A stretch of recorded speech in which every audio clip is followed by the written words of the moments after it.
इस small cap company के पीछे एस इन्वेस्टर्स भाग रहे हैं खरीदने के लिए। विजय केडिया सर ने 9 दिसंबर के दिन 25 करोड़ रुपए इन्वेस्ट किया है स्टॉक के अंदर। पोरिंजू वेलियत सर ने 29 करोड़ रुपए इन्वेस्ट किया है 27 जनवरी को। कंपनी का नाम है ग्रीव्स कॉट या ग्रीव्स कॉटन लिमिटेड। अब कंपनी का बिजनेस क्या है? कंपनी मल्टीपल बिजनेसेस के अंदर है, पूरा डिटेल में हम समझने वाले हैं इस कंपनी के बारे में आज के वीडियो में। सबसे पहले हम देखेंगे कंपनी के करंट फाइनेंशियल्स, उसके बाद समझेंगे फ्यूचर आउटलुक, फ्यूचर प्लान्स क्या है कंपनी के, और लास्ट में हम देखेंगे टेक्निकल एनालिसिस, जहां पे हम समझेंगे कुछ टेक्निकल लेवल्स जो कि हमारे काम आ सकते हैं और कहां तक स्टॉक जा सकता है, ये भी हम समझेंगे वीडियो के एंड में। तो वीडियो को एंड तक जरूर देखना है, कुछ भी आपको मिस नहीं करना है। और अगर आपने अब तक वीडियो को लाइक नहीं किया है तो लाइक कर लीजिए और चैनल को सब्सक्राइब करके बेल नोटिफिकेशन ऑन कर लीजिए। सबसे पहले बात करते हैं करंट फाइनेंशियल्स की। तो आप यहां पे देख सकते हैं मार्केट कैपिटल है 6,679 करोड़ का, बुक वैल्यू है 58 रुपए की और कंपनी का स्टॉक प्राइस चल रहा है 287 रुपए। अब यहाँ पे सबसे पहले हम फाइनेंशियल स्टेटमेंट्स देखें, profit and loss statement annual basis पे, तो आपको यहाँ पे दिखेगा कि कंपनी का रेवेन्यू लगातार बढ़ रहा है, लेकिन कंपनी के मार्जिन्स यहाँ पे मार्च 2024 के अंदर डिक्रीज हुए थे। उसके बाद में ऑपरेटिंग प्रॉफिट के अंदर एक बड़ा डिक्लाइन आया था और कंपनी ने 367 करोड़ का लॉस रिपोर्ट किया था फाइनेंशियल ईयर 2024 में। लेकिन अब जो ट्रेलिंग 12 मंथ्स आए हैं, मतलब अभी यहाँ पे करंट फाइनेंशियल ईयर के 3 क्वार्टर है और पिछले फाइनेंशियल ईयर का 1 क्वार्टर, तो ऐसे जो 4 क्वार्टर आए, इससे आप करंट फाइनेंशियल ईयर का आप एक अंदाजा लगा सकते हो। तो जो ट्रेलिंग 12 मंथ का आया है -21, मतलब अभी जो करंट फाइनेंशियल ईयर यहाँ पे चल रहा है, यहाँ पे एक्सपेक्ट किया जा रहा है कि जो पिछले फाइनेंशियल ईयर का लॉस था ये अब नैरो हो जाएगा, लॉस यहाँ पे कंपनी को कम होने वाला है। अब ये तो हो गई एनुअल बेसिस पे। क्वार्टरली बेसिस पे भी मैं आपको बताता हूँ। क्वार्टरली बेसिस पे भी हम देख सकते हैं कंपनी का सेल्स लगातार बढ़ रहा है, रेवेन्यूज लगातार कंपनी के बढ़ रहे हैं। ऑपरेटिंग प्रॉफिट के अंदर भी यहाँ पे पिछले 4 क्वार्टर से पिछले जो 3 क्वार्टर आए थे, मार्च 24, जून 24, सितंबर 24, इनसे एक बड़ा अच्छा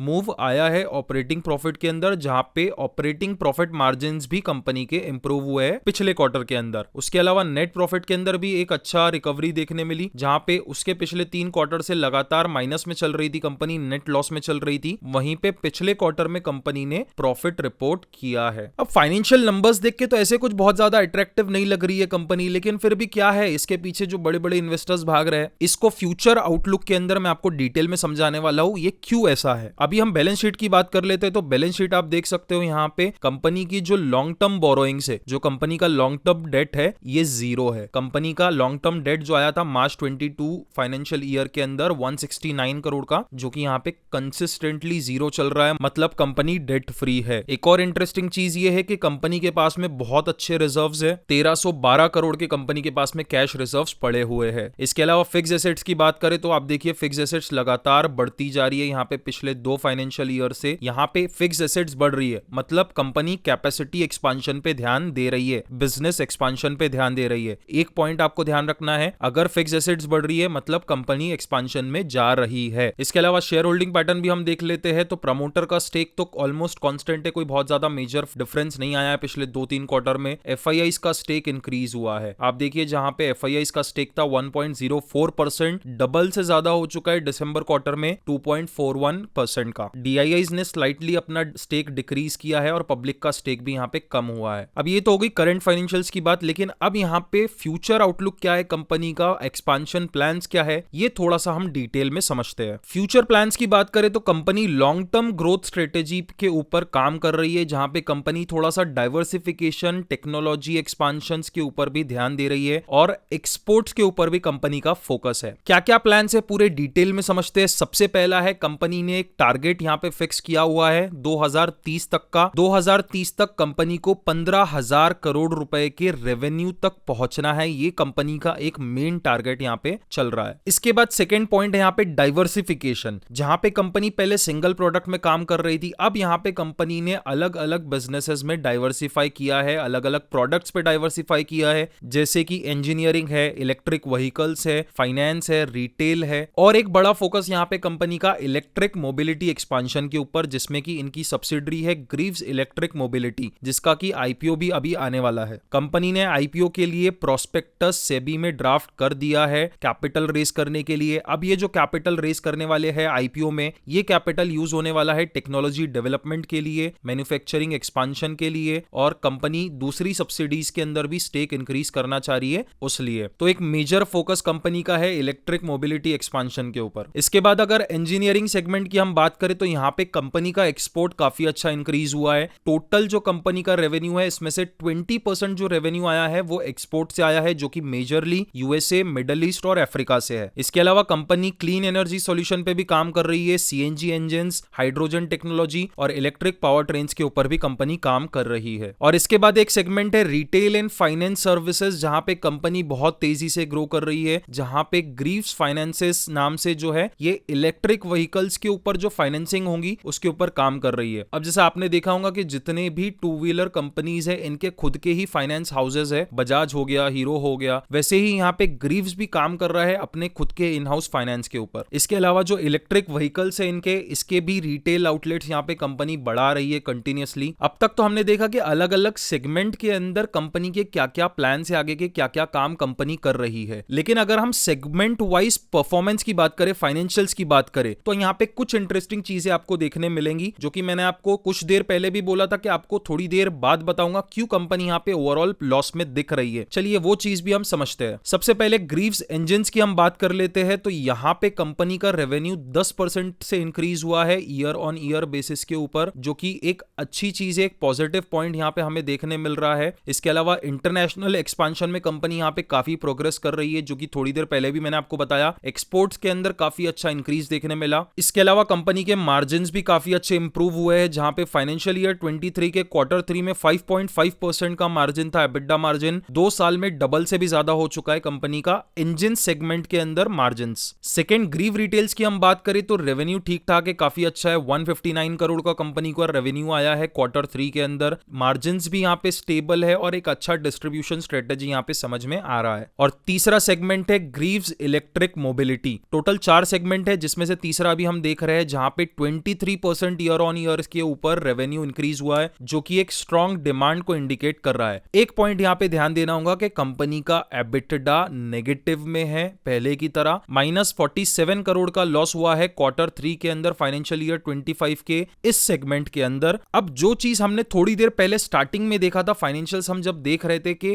कंपनी लॉस में चल रही है, जो कि मैंने आपको बोला था कि कुछ देर बाद बताऊंगा, वो पॉइंट ये है, कंपनी मेजरली 4 सेगमेंट में काम कर रही है, जिसमें से 3 के अंदर कंपनी की अच्छी ग्रोथ है, रेवेन्यू ग्रोथ है, प्रॉफिट ग्रोथ है, लेकिन एक सेगमेंट है ग्रीव्स इलेक्ट्रिक मोबिलिटी, जहां पे डिमांड इंक्रीज हुआ है, रेवेन्यू इंक्रीज हुआ है, लेकिन वो लॉस में है। यहां पे मार्जिन्स कंपनी के नेगेटिव में है और इसी की वजह से ओवरऑल कंपनी आपको लॉस में दिख रही है। हाँ, ये जो सेगमेंट का लॉस चल रहा है इलेक्ट्रिक मोबिलिटी का, ये थोड़ा नैरो हो रहा है, कम हो रहा है। जैसे ही ये सेगमेंट ब्रेक इवन पे आता है या प्रॉफिटेबल होता है, तो आप एक बहुत बड़ा बूम देख सकते हो कंपनी के प्रॉफिट्स के अंदर, ओवरऑल नेट प्रॉफिट के अंदर। ईवी सेक्टर से रिलेटेड जितनी ही कंपनीज है इंडिया में, ऑलमोस्ट सारी ही लॉस में चल रही है, 1-2 को छोड़ के। ये भी कंपनी लॉस में है, लेकिन यहाँ पे एक लॉन्ग टर्म प्लान लेके चल रहे हैं, आगे चल के यहाँ पे कंपनी के अंदर प्रॉफिट्स देखने मिल सकते हैं, जो कि इंडिकेशन तो अभी हमें दिख रहा है कि कंपनी के लॉसेस नैरो हो रहे हैं। और चौथा सेगमेंट है ग्रीव्स फाइनेंस, जहां पे कंपनी ईवी व्हीकल्स को फाइनेंसिंग बिजनेस में भी यहाँ पे आ गई है और यहाँ पे 350% का ईयर ऑन ईयर बेसिस पे रेवेन्यू ग्रोथ देखने मिला क्वार्टर 3 के अंदर, मतलब पिछले क्वार्टर के अंदर। 47 से ज्यादा सिटीज के अंदर कंपनी एक्सपांड कर चुकी है और नए नए प्रोडक्ट्स पे भी यहाँ पे कंपनी काम कर रही है। अब ये थे 4 सेगमेंट, जिसमें से एक लॉस में है और 3 सेगमेंट प्रॉफिटेबल है। अब ये तो हो गई फंडामेंटल्स और उसके बाद में बिजनेस आउटलुक, फ्यूचर प्लान्स क्या है कंपनी का। लेकिन अगर हम टेक्निकल्स की बात करें, सबसे पहले मंथली चार्ट के ऊपर स्टॉक स्टार्टिंग से, जब से लिस्ट हुआ है तब से अब तक 2 महीने पहले तक एक रेजिस्टेंस को फॉलो करते हुए आ रहा है मंथली चार्ट पे। आप देख सकते हैं यहाँ पे 2006 से जो स्टार्ट हुआ था हाई, यहाँ पे कंटिन्यूअसली इसी रेजिस्टेंस से स्टॉक रेजिस्टेंस फेस करते हुए आ रहा है, इसी ट्रेंड लाइन से मंथली चार्ट पे। लेकिन 2 महीने पहले ही यहाँ पे एक बड़ा ब्रेकआउट आया स्टॉक के अंदर मंथली चार्ट पे, इस ट्रेंड लाइन का एक स्ट्रॉन्ग वॉल्यूम के साथ में, और इसी ब्रेकआउट के बाद में विजय केडिया सर और पोरिंजू वेलियात सर ने भी यहाँ पे स्टॉक में इन्वेस्ट किया हुआ है। ये तो हो गया मंथली चार्ट के ऊपर। अगर हम वीकली चार्ट देखें तो वीकली चार्ट के ऊपर आपको एक थोड़ा सा डिफरेंट स्ट्रक्चर स्ट्रक्चर देखने मिलेगा। यहाँ पे आप देख सकते हैं एक राउंडिंग बॉटम पैटर्न जैसा स्ट्रक्चर बन रहा है, मतलब बना था,